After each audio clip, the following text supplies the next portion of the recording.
Hai, it's Veronica here. Dan hari ini saya akan membuat satu video mengenai bagaimana negara Asia, negara Eropa, dan Amerika Syarikat dalam menangani isu COVID-19. So, apa tuh COVID-19? Basically, COVID-19 adalah sejenis virus yang dipanggil sebagai coronavirus yang berasal dari Wuhan, China. Virus ini adalah merupakan virus yang baru dikesan dalam badan manusia, so it means it's a new virus yang belum ada vaksin dia. Pada awalnya, COVID-19 ini mula tersebar di Benteng China saja dan mula tersebar ke seluruh negara pada bulan Januari 2020 dan telah hampir tersebar ke seluruh dunia termasuk negara Amerika, Asia dan juga Eropa. Dan WHO juga telah declare that COVID-19 ini adalah sejenis pandemik yang sangat berbahaya dan membawa kepada maut. Right. Berdasarkan kepada jumlah case bagi seluruh negara, kita lihat Worldometer, right? Kita tinggal Worldometer. Okay. Jumlah case bagi seluruh negara telah pun mencapai 12 juta, around 12 million, dengan jumlah kematian around 500,000. Dan recovered 7 juta, around 7 million, dan active case ada 4 million, 4 millions. Ini update untuk 9 Julai. So, kira memang sangat berbahaya lah, sampai millions orang dijangkiti.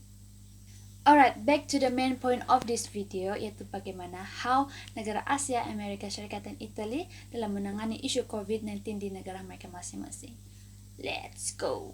Alright, before kita masuk dalam cara-cara setiap negara tersebut, kita lihat dulu kepada jumlah case bagi ketiga negara tersebut. Selatan hanya mencatat 13.338 case dengan jumlah kematian yang sangat rendah, yaitu 288 dibandingkan dengan jumlah case yang dikesan.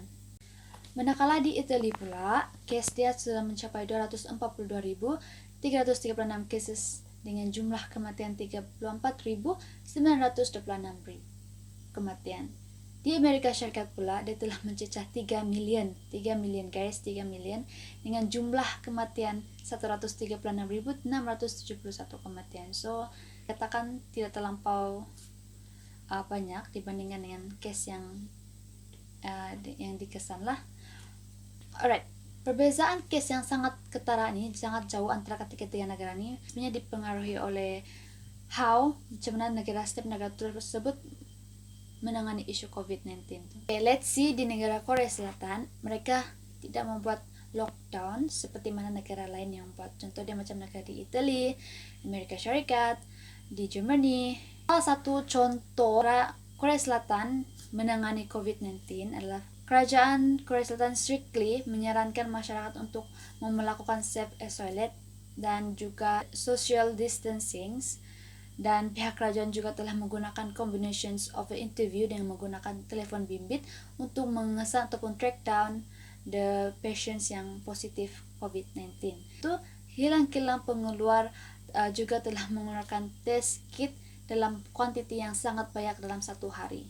Dan apa yang lagi baik di tempat orang, mereka telah membuat drive-thru testing booth di 600 pusat di seluruh kawasan Korea Selatan dan juga walk-through testing. Informations, kedua strategi tersebut merupakan strategi yang sangat mudah dicapai sebab dia luas, and then sangat memudahkan hospital untuk mengesan rakyat yang positif COVID-19. Dan hasil akan 200 orang satu hari dapat dikesan. So, it's amazing strategi lah. Apa yang lebih menarik, membuat persiapan awal, di mana mereka telah belajar daripada pengalaman mereka menangani MERS-CoV pada tahun 2015. Mereka telah menghasilkan plan tindakan yang melibatkan semua pihak dalam membuat persiapan. Contoh dia macam alat PPE yang canggih telah dicipta, makmar rangkaian telah diwujudkan untuk memudahkan ujian diagnostik dengan cepat. Italia pula berbeza dengan cara Korea Selatan handle virus COVID-19 tersebut, di mana dan telah declare lockdown seluruh kawasan. Bila jumlah case di Italia meningkat secara mendadak dan telah melebihi jumlah case di China.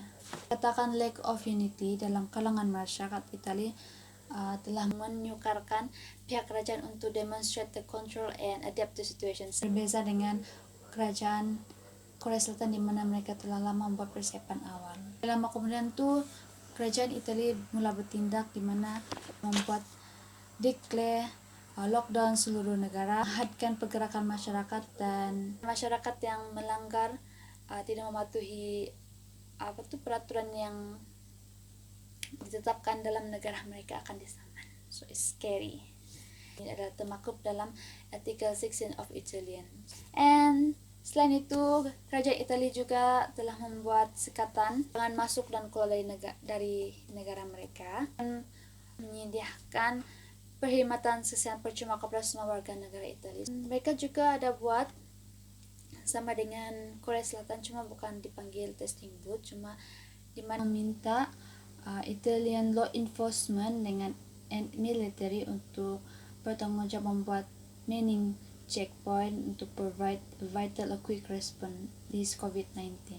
Amerika Syarikat pula, kerajaan menggunakan larangan perjalanan dari seluruh Eropa dan sempadan antara Kanada dan Amerika Syarikat. Sama dengan cara Korea Selatan dan Italia, Amerika Syarikat juga melakukan self-isolate, yang mana untuk tidak menghadiri sebarang perhimpunan yang melibatkan lebih daripada 10 orang dan menghadkan perjalanan yang tidak penting di dalam negeri. Information juga di US, some countries buat lockdown and some are not. Why? Sebab pentadbiran di Amerika Syarikat berbeza sedikit dengan Italia dan Malaysia. Example, di New York merupakan kawasan paling teruk dilanda pandemik, so Governor Andrew Cuomo telah declare lockdown, and Presiden AS Donald Trump kritik beliau dan meminta beberapa negeri dilepaskan daripada lockdown. But then Trump sedar dengan keadaan di negara beliau sendiri, beliau telah mengisytiharkan lockdown. Namun begitu, rakyatnya pula tidak berpuas hati dan telah membuat protes, tambah lagi dengan campaign Black Lives Matter. So, tidak heranlah kenapa jumlah kes di Amerika Syarikat boleh mencecah jutaan kes. Walaupun terdapat beberapa persamaan cara ketiga-tiga negara tersebut dalam menangani pandemi COVID-19 ini, dapat juga perbezaan dari segi pentadbiran dan juga kesediaan setiap negara. Sebab itulah jumlah kes bagi setiap negara itu menunjukkan perbezaan yang sangat jauh. So that's all for me. Hope this video dapat membantu for any research, and stay safe everyone, and let's stand together fighting this pandemic dengan mematuhi segala peraturan yang ditetapkan oleh kerajaan kita masing-masing. For those Malaysian people, always mematuhi SOP. Nah, even kita dalam fasa PKPB, terus kita mematuhi SOP yang telah ditetapkan. Thanks for watching, guys.